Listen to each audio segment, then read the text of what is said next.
My friend and I decided to get something to eat at a restaurant down the street from where we worked. She was 22 at the time and I was 24. We were in no way involved in a romantic relationship, but we were commonly mistaken as a couple constantly. We didn't mind since it wasn't that serious. That night, though, would prove to be different. We got to the restaurant at around 8 p.m. and were looking forward to a nice dinner and drinks. We were seated and given our menus and a little piece of paper with some questions on it. It was one of those things where you sign up for this newsletter from the restaurant and you're entered to win a free meal for two. I wasn't interested, but my friend, Allison, was, and she filled out the little paper and gave it to our waiter when she came over to get our drink orders. She had put her phone number and address down in case she won, and the second it was handed over, we didn't think about it again. Out of sight, out of mind, I guess. We ordered our drinks and were talking for a little while when Allison got a text on her phone. It said something about how gorgeous she looked that night, and that this person texting her thought that she looked better in red. I saw the look on her face as she read the text, and she handed me the phone immediately so I could see it. I didn't like the thought of someone we didn't know creeping out my friend like that. We looked around to try to figure out if maybe it was one of our friends who was in the restaurant just messing around with us, but no one we knew was there. I was starting to get angry, but Allison told me to calm down and it wasn't such a big deal with the text being harmless. I brushed it off and we continued with our dinner. We ordered our food and around 5 minutes after getting it, she got another text. This time, it wasn't so innocent. It detailed how much this person loved watching her eat her food and that it was turning them on. She choked reading it, and it was disturbing to see the message myself, even as someone the text wasn't even aimed at. And that's when we started to get really concerned. She tried calling the number because clearly it was from someone in the restaurant, but no phone rang. She just wanted to, and I agreed that that would be the best decision. I called the waiter over and asked for the check while also explaining what was going on. I didn't know if all women in the restaurant were at risk of getting those creepy texts, so warning her was something that I thought was the right thing to do. She thanked me for telling her and apologized profusely that someone was there harassing us and told us that she'd get our check settled as fast as possible. While we were sitting there waiting, another text came in. This time it was about how Allison deserved someone better than that ugly beta sitting next to her. Clearly talking about me. Then another came in saying that she could do so much better, and if she texted back, she could be with a real man who could take care of her and protect her. She was starting to get teary-eyed and wanted to cry, so I gave her a hug. I wanted to console her, but also wanted to get on this guy's nerves. He was clearly watching us, and I wanted to do something to provoke a reaction big enough that I could figure out who was sending her those messages. I was going to find that guy and confront him sooner or later, and I really wanted it to be sooner. Unfortunately, no matter how much I made it seem like Alice and I were some couple, nothing I did provoked a reaction from that creep. We had gotten our check back and were about to leave when she got another text. This time, it was pictures of her from behind with a very explicit message to go along with it, and I was beyond mad once I saw that. I took her phone and asked for the manager. I suddenly remembered the paper that she had filled out and realized the person who was texting her had to be someone who had access to it, and because they were placed behind the bar, it had to be someone who worked there. I told the manager everything and showed him all the texts. I pretty much demanded that he find out who was sending them. He had all of the employees come up front and had them place their phones on the bar. We called the number and one of the phones lit up with a caller ID that read, "Sexy Blonde," with a picture of Allison sitting at the table. The manager picked up the phone, and by process of elimination, we figured out who it was. It turned out to be the bartender. He looked gross and creepy, and just like how you'd expect. He had this long, greasy hair tied into a man bun, pimples everywhere, and a unibrow, and he had this smirk on his face that didn't even go away when he realized that he had been found out. I walked up to him. I pushed him. I asked him what the hell he thought he was doing. But he didn't respond. Only seemed to laugh and said that I just wouldn't get it because I'm beta and he's alpha. So I pushed him again, and that time he didn't find it so funny. The manager wasn't liking the scene that was being created, so he suggested that we head into the office and sort things out there. and once we were in the room, I demanded that he delete every picture that he took of her, but he seemed to refuse. He said that it was a man's right to take what he wanted, and he wanted those pictures, so they were his. And that's when it was obvious that we had to call the police. And the second that was mentioned, he started getting more agreeable. But I thought it was too late. The manager of the restaurant called the police, and they got there probably in about 5 minutes or so. I guess that's the perk of living in the city. And unfortunately, there wasn't anything they could really do about the situation. Taking pictures of another person in a public area is creepy, but it is legal. And because nothing he said in those texts was threatening, in the eyes of the law, he didn't do anything necessarily wrong. The officers left, and man, did it make that guy act even worse. He now had this mentality like he was right and we were wrong, and he was entitled to those pictures and even more.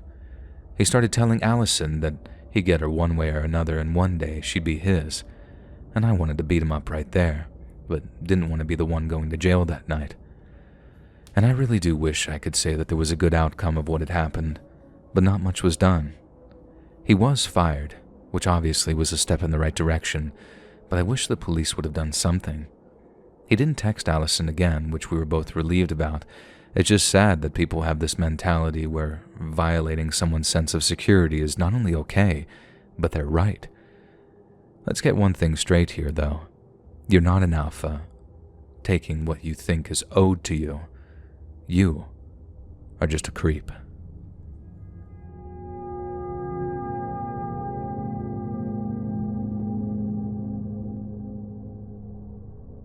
Ask anyone working in fast food if it's something they enjoy, and the answer will always be no.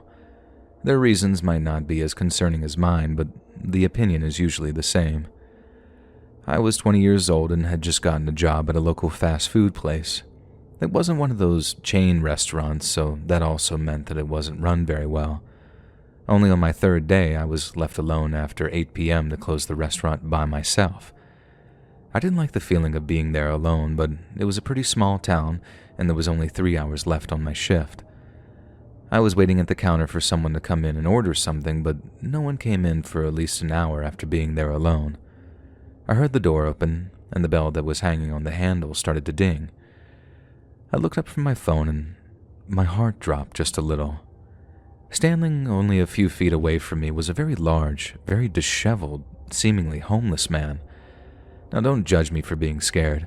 Most young women are scared at the presence of really any guy, let alone one who looks like he's been living on the streets for half a decade. I was, of course, still very polite to him. He walked up to the counter, and I had to hold off from gagging at the smell radiating off his body. He was very soft-spoken, which eased my nerves a little, but still felt uneasy about the situation. He ordered a burger and fries, and I got to making it right away.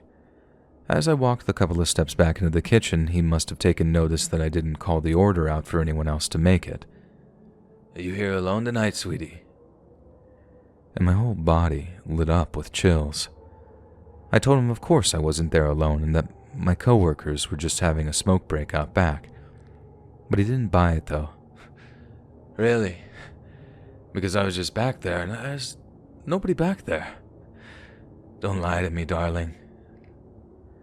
I started to get extremely uncomfortable and wanted nothing more than for this man to just get out of the restaurant and leave me alone, but I already knew that that wasn't going to be happening anytime soon.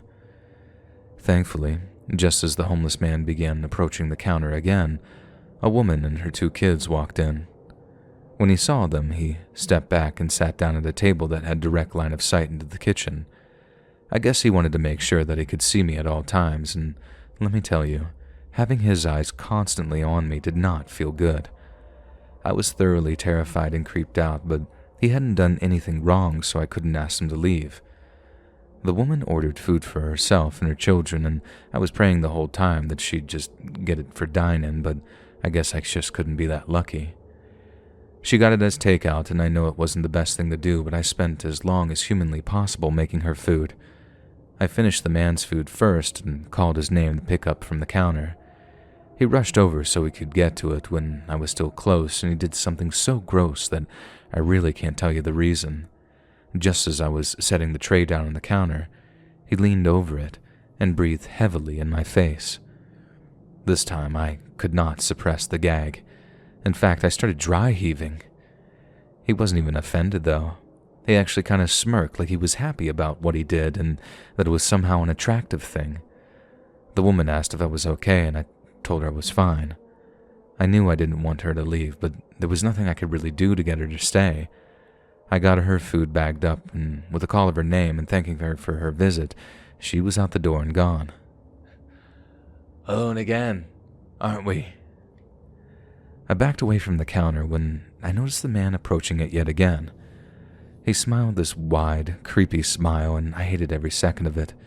His teeth were yellow and chipped, and I really didn't want to experience that smell again, so I backed away even more. He leaned over the counter and just stared at me, and that's when I finally built up the courage to ask him to leave. We're actually going to be closing the restaurant early tonight, so if you don't mind just collecting your belongings and exiting, that would be great. I really tried to sound as nice and calm as possible. I didn't want to show any fear and make myself seem vulnerable in any way. He didn't refuse, and to my surprise, he actually did leave. I watched out the windows as he walked down the street and into the dark, out of sight. I was finally able to breathe a sigh of relief. I quickly went back into the office and grabbed the keys. I practically ran to the front door and locked it. I was so happy that I was locked in and no one could get to me. I didn't care if I got fired. I was closing and going home where I knew I'd be safe. I was wiping down the cutting boards and singing a song to myself when I heard a crashing sound come from the front lobby, like one of the windows had just shattered. Freaked out, I had an idea of what had just happened, but I wasn't about to go look. I had this horrible feeling in my gut that the man had come back and I had to hide. I had this thing where every time I entered the building I would think of an escape plan of somewhere to hide, and the restaurant wasn't any different. I wasn't going out the back exit in case someone was there waiting for me, so I went to the one place that I knew that I could hide where no one would find me. I grabbed my puffy jacket and went inside the walk-in freezer and shut the door behind me as quietly as I could. In the back right corner there was a small space next to the roll-away metal shelving that I could barely squeeze into, but I managed. The boxes of burger patties and frozen fries covered most of where I was hiding. I crouched down to the point that I was sitting and holding my legs tight against my body, and I planned to stay there like that until I knew that it was safe to leave. I heard grunting outside the freezer door and things being moved around. I was in there for about 20 minutes, and I hoped that ordeal would be over soon. I was literally shaking from fear and probably the cold, but was grateful whoever it was that was out there hadn't found me yet. But that gratitude wouldn't last. I sucked in a deep breath as I heard the walk-in door open. I peeked through the shelves and saw the same boots and pants that homeless man was wearing. I held my breath and did everything not to make any noise at all. My heart raced so fast that I was literally holding back tears, felt like I was going to pass out. "Baby girl, are you in here? Daddy just wants to talk. I know you need a cuddle." And his voice was no longer soft, but loud and desperate. I wish I could explain the horror that I felt in that moment, but no words would be able to describe it. I quietly let out the breath that I was holding in and prayed to God that he wouldn't hear it, and thankfully, he didn't. He exited the walk-in and left the door open, letting some of the coldness out with it. I heard the sound of glass cracking and figured that that meant that he was crawling back through the window that he had broken, but it didn't matter. I had no plans to leave that spot until I knew for sure that I wasn't in any more danger. And before anyone asked why I didn't call the police, this was a time before cell phones, and I wasn't about to just get up and use the landline and possibly be seen in that moment. The walk-in stopped being cold and I ended up falling asleep in that position. I woke up to the sound of people talking only feet from where I was still hiding. I looked through the shelves and was so happy to see my manager and a police officer standing there over me. And by that time, my legs had actually gone completely numb from the position that I was sitting in, and all I could do was kind of call out for help. They were shocked to see me back there, and they did help me out. The officer sat me down in the lobby and I told him everything. And he promised me that they'd keep an eye out for the man that I described, but he couldn't make any promises on catching him. I quit that job right then and there, and hadn't stepped foot in that building since. Thank Christ I never saw that man again, which I was grateful for, but I was also disappointed the police never really even seemed to make an attempt to find him. I eventually ended up going to therapy for a while because I stopped sleeping and eating from this kind of trauma. I can easily say now that I have moved on. I don't like thinking about it, but telling others this story has given me some sort of weird sense of closure. My one piece of advice to others is to always have an exit strategy wherever you go, or at least a really good place to hide.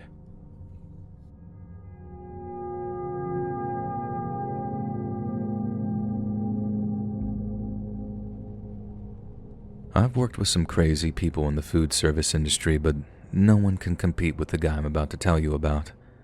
I've been working at this specific Mexican place for a little over 2 years, and one of our employees quit out of nowhere, so we hired someone pretty fast.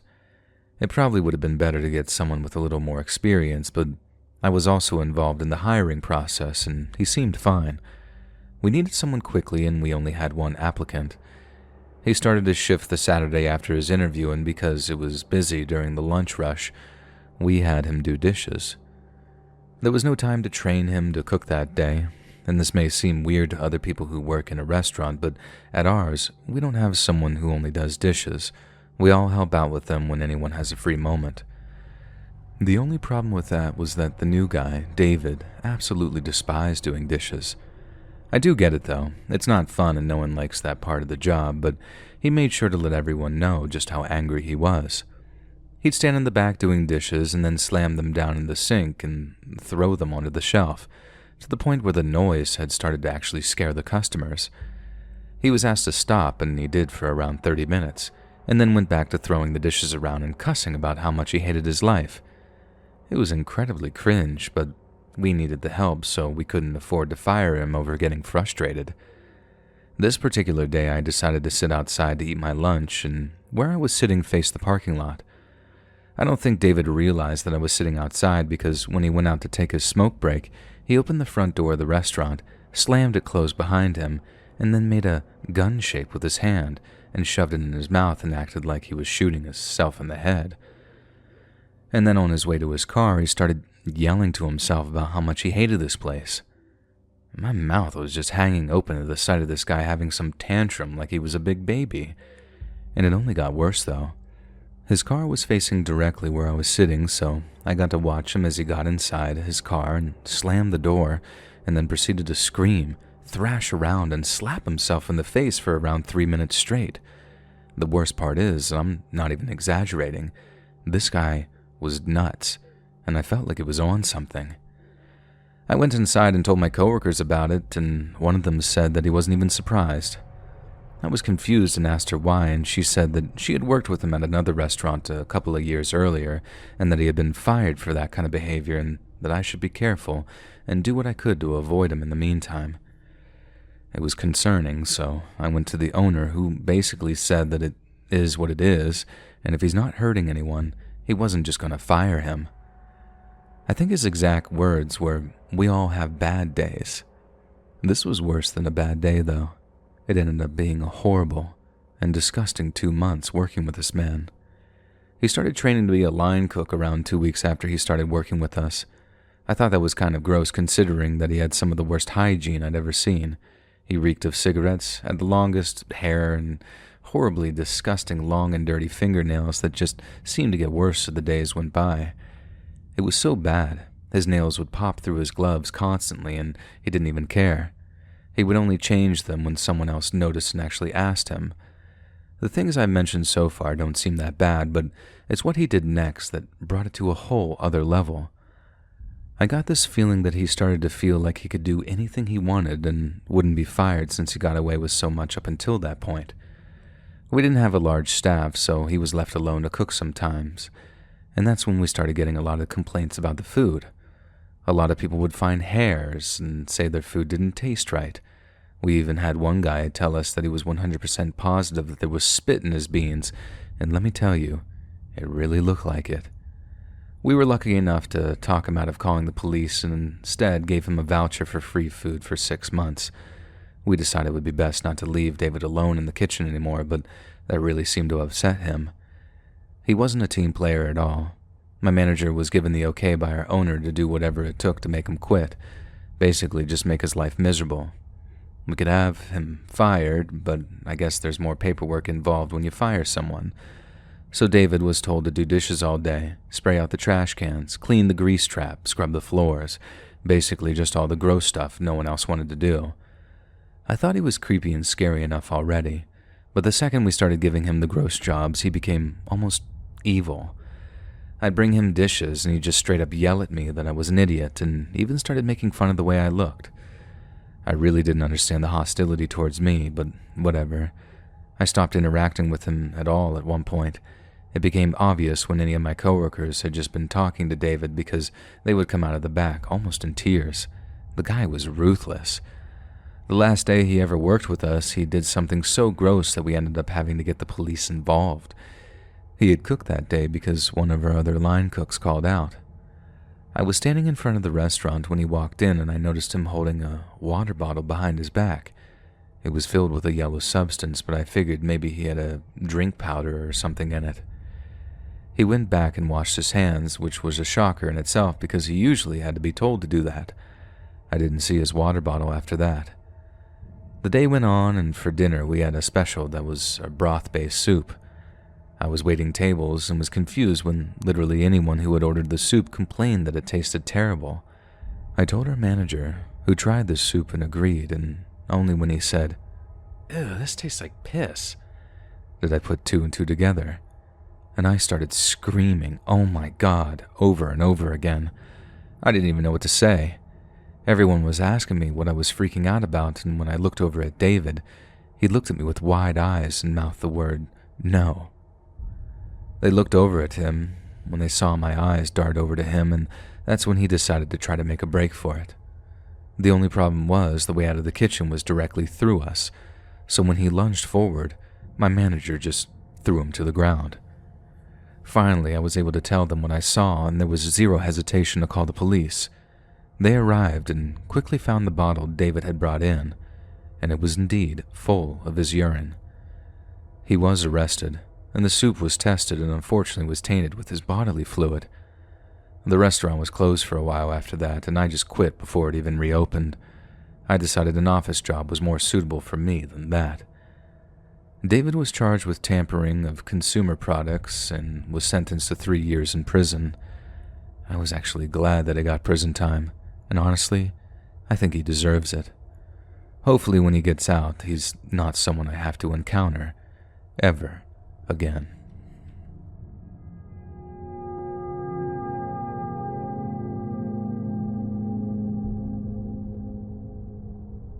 I never thought I'd be someone another person would become obsessed with, but I guess it happens more often than you'd think. I've gone to support groups and they've been full of people that had similar experiences, so I'm sharing my story so hopefully other people can see the warning signs better and faster than I did. It was around 2015 and I was 24 and newly married. My husband had just been laid off and we needed more of an income, so I decided to get a job. Not a lot of places were hiring, but I managed to get a position as a hostess at a somewhat upscale restaurant. I had some experience in food service, so that helped. I started around mid-June, and it wasn't nearly as bad as I thought it would be. All of my coworkers were very nice and professional, which of course I appreciated. It was only after a couple of months when we had a new employee come in that I started having issues. I had just announced to everyone that I was pregnant, and because of that, my manager got super protective of me and asked if I wanted to take it easy by training the new hire. I, of course, wasn't going to say no to that. Being a hostess wasn't hard, and explaining to someone else how to do it would be even easier. We'll call the new hire Amanda, and Amanda was an interesting individual. And by interesting, I mean her personality was all over the place. It was like she didn't know who she was, and I mean that in a mental sense. I had this feeling that she maybe had a mental disability, but it was not my place to ask, so of course I never did. Each day she came in, she acted completely different from the day before. She liked to go by different names and was always wearing different colored wigs, too. Everyone thought it was strange, but she did her job well, so we didn't ask questions. She started taking an interest in my life around a month after she started working with us. I didn't mind her asking questions about me, so I answered them honestly. I loved my life, and telling other people about it was, fun. I liked the attention. And she asked a lot of questions about what being pregnant was like, and I told her about the good and the bad. I guess I should stop here and mention her age. Amanda was pretty young, only somewhere around 18 or maybe 19. She told me over and over how she'd love to get pregnant and didn't even care whose it would be. I thought that was a little strange, but she was pretty young and dumb, and it is what it is. I noticed quickly how she stuck around me, mostly at the restaurant. She even would go to the bathroom at the same time as me, which was a lot considering I was pregnant. I asked her once why she always went when I did, and she got offended and actually yelled at me for thinking that she was following me. It was incredibly awkward, so I made a mental note not to confront her again. Something weird happened, though. I had decided to cut my hair short because the dye had grown out so much and I didn't want to put chemicals in my head while I was pregnant. This is relevant to the story because the day after I cut my hair, Amanda showed up for work with the same haircut. Odd, but I wasn't going to say anything about it. It is just a haircut after all. But then the next day came and she showed up with her hair colored the same color as mine, and I'm a natural ginger, so it was very noticeable that she was copying me. Again, whatever, live and let live. Thankfully, there were no more instances of her trying to look like me for the week preceding the hair incident. But, of course, it had to start up again sometime. And this time, she showed up with green eye-colored contacts, and let me tell you, she looked wild. They were the fakest-looking things I'd ever seen, and I couldn't help but let out a little giggle. She didn't like that. She got mad at me for laughing at her and went to the manager, who, to her dismay, also started laughing. She actually ran out crying, but came back an hour later still wearing the contacts, so how much could it really have bothered her? The next month, she continued to show up to work like that. People constantly asked about it, and all I could say was that she liked my look and that it wasn't a big deal, but deep down, I did find it a little creepy. It only got serious the day my husband came into the restaurant. He walked in and I was in the back talking to someone, and I looked up front and saw Amanda walking towards him. He looked visibly confused and I started making my way over there.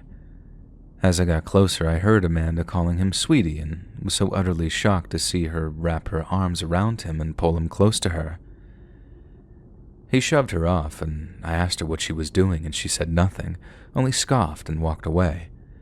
My husband was really freaked out and told me I should just quit because people like that could become dangerous. I told him it was fine and that if it escalated, I would consider quitting. Amanda avoided me for the next couple of months, but continued to make herself look like me. Every one of my coworkers found it weird and creepy, but we put up with it. I finally was over it when she came in one day with a noticeably large baby bump, and that wasn't gradual either. One day she had a completely flat stomach, and the next day, a bump. I didn't even know what to say. I stood there in silence for a couple of minutes, not even believing what I saw. Everyone was standing there with their mouths open. I finally knocked myself out of that trance and rushed over to my manager to let him know that she had taken it too far. He agreed and walked over to Amanda to confront her together. He asked her what she was doing, wearing a fake bump, and she looked genuinely offended. I couldn't hold it in anymore, and I started yelling at her to get her own life and let me have mine. She yelled back that this was her life, and I needed to leave her and her baby alone. I was mad, and what can I say? I pulled off her bump, like yanked it off her body, and she went insane. She started yelling at me that I just killed her baby and someone needed to call the police over the murder that had just been committed, and that's when she tried to attack me. In one swift moment, she tackled me, and we were both on the ground. I was screaming, and she managed to punch me twice in the stomach before my manager was able to pull her off of me. They called the police, and an ambulance came to check me out. I opted to be taken to the hospital after I started having cramps and stomach pains. It was better to be safe than sorry when it came to my baby. Everything ended up being okay, and my baby, thank God, was still totally healthy. And Amanda was charged with battery and sentenced to 180 days in jail and a $1,000 fine. She was also ordered to have zero contact with me or my husband and wasn't allowed within 1,200 feet of us at any time. I was okay with the outcome, but I'll say I do feel a little stupid. I should have quit my job the second that obsessed weirdo started.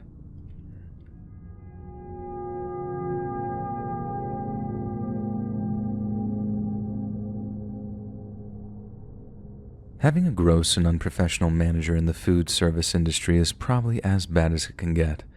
And when I tell you this story, you'll probably understand why.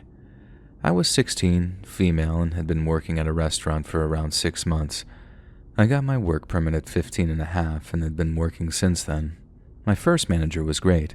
She was super sweet and understanding and made every day a breeze. She ended up moving and had to quit. I was hoping our assistant manager would take over her position, but that would have been too easy. Instead, they hired a man that none of us knew and had never worked at the restaurant to begin with.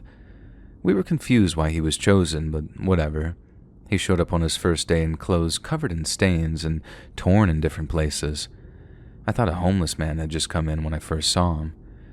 He went into his office and thankfully changed, but even changing clothes couldn't hide the stench of someone who clearly hadn't showered in days. He made himself seem normal at first, at least when it came to how he interacted with us. He spent a lot of time in his office and would only come out when there was a complaint from a customer. I was fine with it, though. He kind of gave me the creeps, so having him not around much made me feel a lot better. After a few months of him being the manager, he started coming out of the office more, and that's when he started showing his true colors. He'd hit on every woman who came into the restaurant, and whenever they rejected him, which was always, he'd sort of insult them the second that they left and go on and on about it for the rest of the day. He'd always talk about how he couldn't believe any woman would give up the opportunity to be with a man like him. All of us younger women working there tried to keep our heads down, but it didn't work for long. He eventually switched from hitting on the customers to hitting on us. It didn't even matter that most of us were underaged. He asked us what kind of underwear we were wearing, and when he was called out for being creepy and a pervert, he'd yell at us for thinking that he was serious and saying that we were the ones being creepy for taking it like that. That's how it started, at least. Eventually, he got very comfortable with it being obvious that he was serious. And unfortunately, one of my coworkers didn't help the situation by actually sleeping with him the second she turned 18. Their relationship didn't end well when his wife came in and yelled at her for doing that with her husband, and she quit that day, and I never saw her or heard from her again. She was probably embarrassed by the whole thing, but unfortunately it only made things worse. It made him think that he was desirable, and that all of us female employees secretly wanted him. He'd consistently stand really close to me and whisper these gross things that he wanted to do to me in my ear. One day, he was so bad that I actually thought that I was going to throw up from the things he was saying, and when none of us would respond positively to his advances, he went back to hitting on any female customer that walked in. He was threatened by one man because he'd made a move on a 12-year-old girl. I'm not even joking, not realizing that her father was standing right behind her. He claimed to have not realized that she looked so young, but I'll say that she 1,000,000,000% looked like a little chick. It probably is the most disturbing thing I've witnessed from this guy. We got bad reviews from him on Google from women who said that he was gross and creepy. Upper management spoke to him about it, but from what I overheard through his office door, they just told him to be more careful about it, but not to stop. I was disgusted by their inability to be serious about these women's concerns, but that's just how the world works, I guess. I spent weeks watching him touch my female coworker, Leslie. It was very recognizable as harassment, but he was reported multiple times, and of course, nothing was done. I always said something when I saw it happening, and there wasn't always someone around to stand up for her. She actually went to the police about it, but there was no proof, and as much as they said they wanted to help us, they just didn't. The girl ended up quitting, and on her way out, she urged the rest of us to as well. The only reason I hadn't was because I was saving up for a car and was so close to hitting my goal. I really only needed to work another couple of weeks. Unfortunately, he did set his sights on me eventually. Every shift I had with him, I had to put up with him grabbing my butt, slapping it, and making disgusting advances on me, and it felt awful. It made me feel so ashamed of myself, and I left work every day and cried on the walk home. He continued to do this for the last few weeks that I worked there. I didn't tell my parents because I just wanted to make the money, and I knew that they'd make a big deal out of it. Finally, the day came for me to quit, and I was nervous and excited at the same time. I walked over to his office door, and through the window I could see an air mattress. I knocked, and he answered only in his underwear. I was grossed out, but it wasn't a huge shocker considering the person that he was. I asked about the air mattress, and he said his wife kicked him out, so he'd been living there the past month. I told him I was quitting, and his only response was that at least now he could be with me because he was no longer my boss. He literally said that, and I just laughed in his face. And I kid you not, I built up the courage, and this was coming for a while. I slapped him in the face as hard as I could. My other coworkers saw it and actually laughed along with me. He said that he was going to call the police, but I just told him that they wouldn't do anything. He's got no evidence. He turned to the other employees and said that he had witnesses, but they just all denied seeing anything. I turned around and walked out, and I never went back there again. I did hear years later that he was arrested for forcing himself on a woman, and she had DNA evidence on her side, and I was grateful for her being brave enough to say something. I knew she was saving other women from suffering at the hands of that man.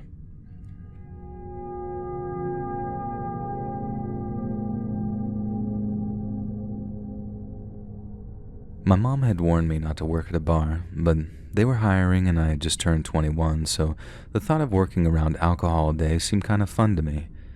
It was also a restaurant at night, so I really didn't think it would be as sketchy as she was saying it would be. My first few months working there were great. We'd have the occasional bar fight, but it was nothing that anyone needed to be concerned about, just drunk people doing what they do. That was before a woman started coming in every night, obviously high on something and constantly just wanted to start trouble. She'd pick fights with other women and try to hit on men who clearly wanted nothing to do with her. She got beat up so severely one night that when I found her outside, I actually thought she was dead. I called an ambulance for her and they took her to the hospital. I didn't know what happened to her after that until around 3 weeks later, and she came into the bar again. Only this time, she wasn't drunk or high, and she thanked me for saving her life. She said me caring about her enough to get her help made her rethink her life choices and that she was getting better. I was happy for her until she told me that she was so happy that I was in love with her. I didn't even know what to say. I definitely wasn't in love with her and actually have no idea how she had gotten that impression, but she did, and I was kind of concerned about it. I didn't know if she was dangerous, so I tried to be as nice and sensitive as possible when I told her that I wasn't in love with her and helped her out because she obviously didn't deserve any of that. Her face turned from a happy expression to an extremely angry one. She started yelling at me that I was lying and just didn't want to profess my love for her in front of everyone else in front of the bar. And I was getting embarrassed since everyone in the place actually started to stare. I asked her to calm down, but she seemed to be having some sort of just freak out like she was a little kid. She said she'd only stop if I admitted I loved her, so, against my better judgment, I did just that. I said that I loved her and that she needed to leave before I changed my mind. And that seemed to settle her down, and she was happy with my quote-unquote confession. She giggled and said that she'd see me later and walked out of the bar. I breathed a sigh of relief when the door closed behind her and everyone in the bar started to actually laugh, and I eventually joined in because of what had happened was somewhat comical, but a part of me was concerned for the future and if she would come back and do the same thing the next day. I had asked my girlfriend to meet me at the bar that night because she was going to be spending the night at my place. It was just after 2 a.m. and my girlfriend walked into the bar and I made my way over to her. I put my arm around her shoulders and she had hers around my waist as we exited the building. Unfortunately, something neither of us would expect had happened. The woman who had made me confess my love earlier had decided to wait for me outside the bar. When she saw me with my girlfriend, she was furious. She started screaming that I was cheating on her and was asking how I could do that to the woman I love. My girlfriend was so confused, but I just told her that that woman was nuts. The woman didn't seem to like that at all. She screamed that if I thought that she was crazy, she'd show me just how crazy she could actually be. I thought she was going to pull out a knife or something, but instead, she just walked away down the road until we couldn't see her anymore. My girlfriend laughed a little, but I could tell that she was uncomfortable with what had just happened. I told her it would be okay and that she was probably just trying to scare us. Unfortunately, she had. The next week, the woman continued to come into the bar and would sit in my section as she tried to flirt with me all day. I refused and ignored her advances, but it didn't seem to deter her at all. Then, she'd wait outside for me to leave and she'd follow me to my car. I was finally over it when she grabbed my butt as I was unlocking my car door. In my mind, that justified me pushing her to the ground, and so that's what I did. She looked shocked and confused, but I didn't care. I just yelled at her to leave me alone and that I'd call the cops if she ever stepped foot on that property ever again.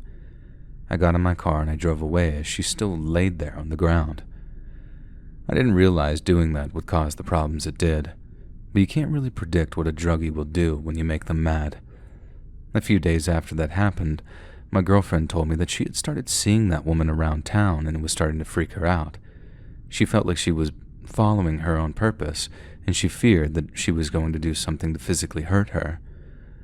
I told her that she was most likely harmless, but if she wanted to, she could stay with me for a while, and I'd go out with her wherever she needed to go. She agreed, and after work every day, she'd meet me at the bar and would drive to my place behind me. We did everything together, and I started to notice the woman everywhere we went as well. I didn't like the feeling that I was getting being followed by her, but I didn't feel like confrontation would be the right decision. It only became an actual issue when we were leaving a store around 8 p.m. and it was dark outside and she was waiting for us at my car. My girlfriend was at the passenger side door when I heard her grunt and fall against the car. I saw the woman behind her, smiling this insane smile, and as I ran around to the other side and yelled at her to get away, I noticed that she was holding a knife that now had blood on it. My girlfriend screamed that she had just been stabbed, and I did what I had to do to protect her and prevent her from getting stabbed again. I jumped at this woman who had just stabbed the love of my life and took her to the ground. I started punching her in the face and grabbed the knife from her hand and threw it away from us. The woman was begging for me to stop and saying she loved me over and over, but at that point I didn't care. I got up from the ground and kicked her as hard as I could in the stomach to make sure that she wasn't going to get up, and I rushed over to my girlfriend. I saw the blood staining her shirt and she was starting to get weak. I pulled out my phone and I called 911. Officers arrived before the ambulance, but were able to help control the bleeding at least a little bit. They arrested the woman, who still continued to say that she loved me, as they put her in the back of the patrol car. I asked what was going to happen to her, and they said that they were going to take her to the hospital since I had beaten her so badly. An ambulance arrived shortly after, just as my girlfriend started to lose consciousness. She had lost a lot of blood and needed help as soon as possible. I met the ambulance at the nearest hospital that had a trauma center, and she was taken directly into surgery. You see, the woman had nicked her abdominal aorta, which caused massive internal and external bleeding. The only reason she survived was because the aorta hadn't burst, and the trauma team at the hospital was ready to receive her before she even showed up. The woman was charged with first-degree attempted murder and was given life in prison with the possibility of parole after 25 years. I was happy with the sentencing, and even happier that my girlfriend was able to make a full recovery. And all in all, it probably wasn't my smartest idea to work at that bar, and was not intentional to make this woman fall in love with me. But honestly, who could have predicted someone would become so obsessed with me?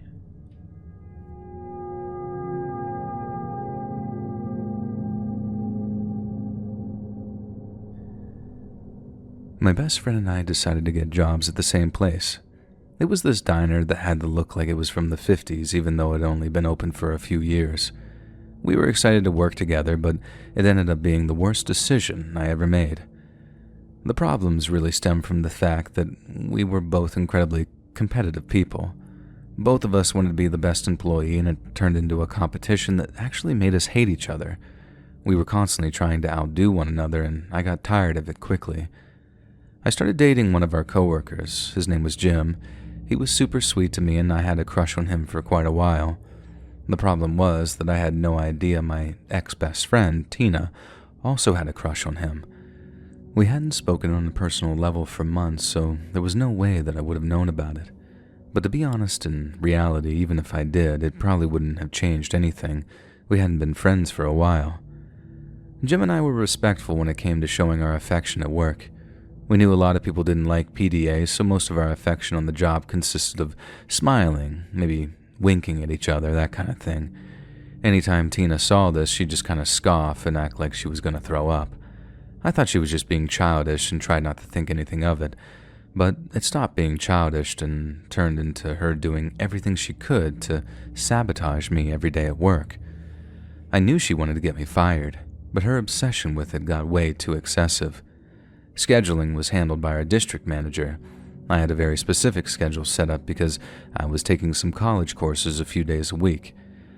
I had showed up for my Monday shift at 4:30 p.m., and the second I walked in, my manager started yelling at me for being late. I was confused because I always came in at 4:30 on Mondays, but he pointed to the schedule, and according to that, I was over 6 hours late. I was given a formal warning, and Tina was standing right there, smirking at me. It was obvious she had something to do with it, but I didn't want any more issues that day, so I just left it be. It got worse the next week when I had cleaned the bathroom out at the end of the day, and I hated cleaning the bathroom, but it had to be done. Our manager went around the restaurant after we had closed to make sure everything was looking good so we could all leave, but when he came out of the bathroom, his face was pale and he was gagging. He could barely stand upright, and when the door opened, the smell was unlike anything I'd ever experienced before. He screamed and asked why the bathroom hadn't been cleaned. I was adamant that I had cleaned it only 30 minutes before then, so he told me to go look at the clean bathroom and let him know if I still thought it was clean. I walked in and was met with the horrible stench of, well, I'm sure you know what I'm talking about, and it was everywhere. Someone had relieved themselves in that bathroom and hadn't even attempted to make it to the toilet. It was on the walls, the floors, the sinks, everywhere. And I ran out of the bathroom and had tears coming down my face. I was trying hard not to, but I threw up right there on the floor. I was confused and disgusted, but also knew for a fact that it was Tina. She was the only one who had gone in there after we had closed, and no matter how much I wanted to believe that she wasn't capable of doing something like that, it was clearly her. She started laughing as she watched me get sick over the mess she had made. I accused her of it in front of everyone, but she denied it. She even started crying and said I was awful for saying that she would do something like that, and obviously I had noticed it before and just didn't want to clean it up. Of course, everyone believed her. Her plan didn't go as well as she had hoped, though, because our manager absolutely was not going to allow any of us to clean it up. We had to hire an actual hazmat team to come in and clean that crap up because it was considered too toxic for someone not trained to clean up human waste like that. I'm not even kidding. And I got a text later that night from Tina that was just a bunch of poop emojis followed by laughing emojis. I couldn't believe I was actually friends with her before. The week after that happened, I showed up for work and Jim was furious with me. I asked him why, over and over again, but he wouldn't talk to me at all.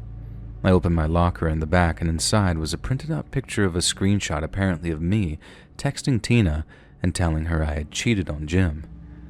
I told him it was photoshopped, and even let him look through my phone, but it didn't matter. He broke up with me right then and there, and Tina decided to rub the salt in the wound, so to speak. And that same week, she told our manager that I was interested in him and that I was too scared to tell him.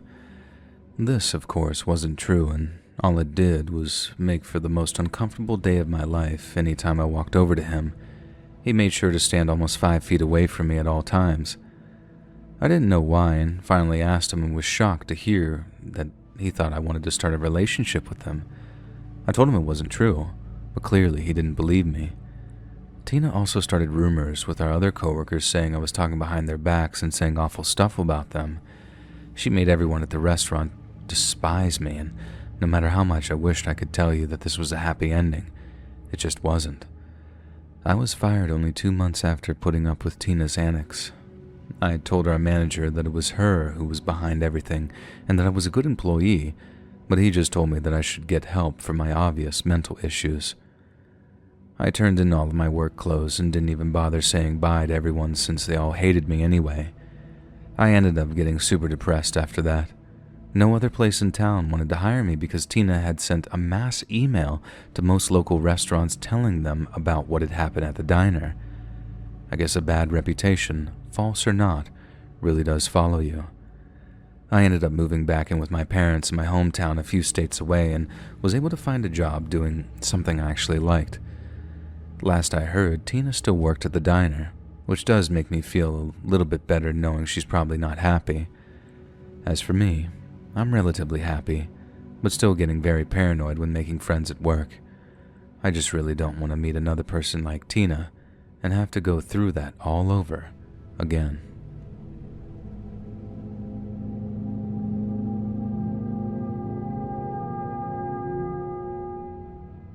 This happened around the time I was 16 and had just started my first job.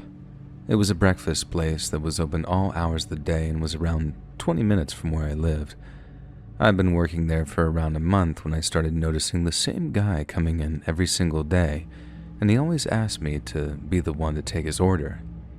He seemed friendly at first, but it started getting creepy when he began asking my coworkers about me. He would sit in the restaurant for hours just staring at me. I told my managers how uncomfortable it made me, but they refused to do anything about it because he apparently spent so much money at the restaurant every week. They didn't want to jeopardize getting that income since it was a small local restaurant that didn't make much money to begin with. I tried changing my scheduling around times that I knew he didn't come in, but he seemed to just adapt. He learned my new schedule quickly and fit himself into it. It started making me so severely uncomfortable that I knew I wasn't going to be able to put up with it for much longer. It reached its peak when he was caught taking pictures under my skirt as I was taking his order. I was looking down at my notepad and saw him reaching his phone under my skirt. I screamed and I kicked his hand, instinctually really, and my manager came out, and as I was running towards the back of the restaurant, he stopped me and asked me what was wrong. I told him what happened, and finally they were willing to do something about what I'd been telling them was happening for months. He walked up to this perv and yelled at him in his face and that he had to leave. I didn't see what happened exactly because I was hiding in the back room, but I could hear their conversation clear as day. The guy denied taking any pictures and said that he wasn't going to leave, but the second my manager threatened to call the police and have them search his phone, he agreed to go. My manager came into the back room that I was in and told me how sorry he was that they let it get to that point where the guy felt so emboldened to do what he did because he'd never been confronted for his inappropriate behavior before. I thanked him, but I was still mad that it was something I never had to go through in the first place. Something should have been done the second that man did something to make me uncomfortable, but money meant more than my safety, apparently. They let me leave for the day, and my manager was nice enough to walk me to my car in case this guy was waiting outside for me. He wasn't, but it was better to be safe than sorry. I got in my car and just started sobbing. I felt like the police should have still been called, but when I mentioned that to my manager, he said he didn't want all that unnecessary drama at the restaurant and that it would only make them look bad. But I didn't care. I wasn't going to let it go. I decided it would be best to go straight from the restaurant to the police station that day to file a report. And thank God they took me seriously. It was such a breath of fresh air to see concern in someone else's face when I told them what had been going on. It made me feel validated for the way I felt about the situation. The officer told me that I needed to quit that job before what was happening turned into a full-blown stalker situation. And believe me, I wanted to, but I just couldn't afford to leave a job that took me way too long to find. There weren't many places to work in town that I lived in, and I really needed the money, so I guess you could say that I was putting money before my safety too. I told the officers I wouldn't be able to quit, so being the awesome people they were, they offered to show up at the restaurant after my shifts to make sure that I got home okay. You may be thinking there's no way, but it was a really small town and they had nothing else to do. One of the officers knew my dad back in the day and wanted to make sure nothing bad happened to me, and the next couple of weeks went by without incident. There was no sign of the guy, but I was still so grateful to the officers who'd made good on their word and escorted me home every day I got off of work. I was finally starting to feel better about going to work since it had been a little while since I'd last seen him, but of course that couldn't last forever. It was a regular Friday night at the restaurant. My manager and other coworkers had left for the night, and I just had to clean the bathroom before locking up. I saw the police car pull up outside the front doors and was grateful that I'd be leaving soon. I grabbed my cleaning supplies and made my way into the bathroom. It had already been swept and mopped, so I just had to wipe down the sinks and clean the toilets. I opened the first stall and did what I had to do, but as I was wiping, I heard a slight cough, almost like someone was clearing their throat. My heart started to race, and I wanted nothing more than to just run out of there, but if there was someone in there, I didn't want them to know that I knew. I stepped out of the stall and slowly made my way towards the bathroom door, and just as I was about to pull it open, I heard footsteps behind me. I turned around quickly, and there he was. I didn't know how long he'd been there waiting for me, and I really didn't want to find out what he planned to do to me in that bathroom. I asked him what he was doing there, and that we were closed, but no matter how creepy I found him, there was no way I could have prepared myself for his response. He just started touching himself as he said, "I just want you so bad. I'm so into you and you're so sexy. Please just let me have you." He paused for a few seconds before saying, "Or I can always just take you." Tears were beginning to well up in my eyes, and I was trying to think of an escape plan that could get me out of that restaurant and to the officer before he could get me. But fight or flight kicked in, and I turned around, opened the door, and just started running as fast as I could towards the front of the restaurant. I heard the guy's footsteps behind me as he was starting to catch up to me, and I had begun to panic. I didn't know if my heart was racing because of the running or because I knew that he was so close to reaching me. I was only a few feet from the door when I felt his body press against me as he took me to the floor. I started to scream and kick and fight back as much as possible, but the guy was strong and he was heavy. I felt like there was no way that I was going to be able to fight him off. I looked around for anything I could find to hit him with, but the only thing I was able to grab onto was a pen that I had dropped earlier in the day. I snatched it off the floor, and I went with my first instinct. I stabbed it directly into his eye. He yelled in pain, and his body flew backward off of my body, giving me the opportunity to get up, open the door, and scream for the officer outside. He saw me and immediately got out of his car and drew his gun. He called for backup on his walkie-talkie and was inside the restaurant, holding this man down at gunpoint before I knew it. Several more officers arrived as well as an ambulance to check me out, but I only had minor scrapes and bruises. The man was arrested, and as of this moment, he's still awaiting trial. I just hope that I can get justice and he can be put away for a long time, so no other woman has to experience what I did at the hands of the man who could have easily ruined or ended my life. Hey friends, thanks for listening. Click that notification bell to be alerted of all future narrations. I release new videos every Monday, Wednesday, and Friday at 7 p.m. Eastern, and there are super fun live streams every Sunday, Tuesday, and Thursday night, the night before. So, if you got a story to submit, you can submit them to my subreddit r/Let'sReadOfficial, and maybe even hear your story featured on the next video. And if you want to support me even more, grab early access to all future narrations and bonus content over on Patreon, or click that big join button to hear about the extra perks offered for the channel. And check out the Let's Read podcast, where you can hear all of these stories in big compilations and save huge on data, located anywhere you listen to podcasts. Links in the description below. Thanks so much, friends. And remember,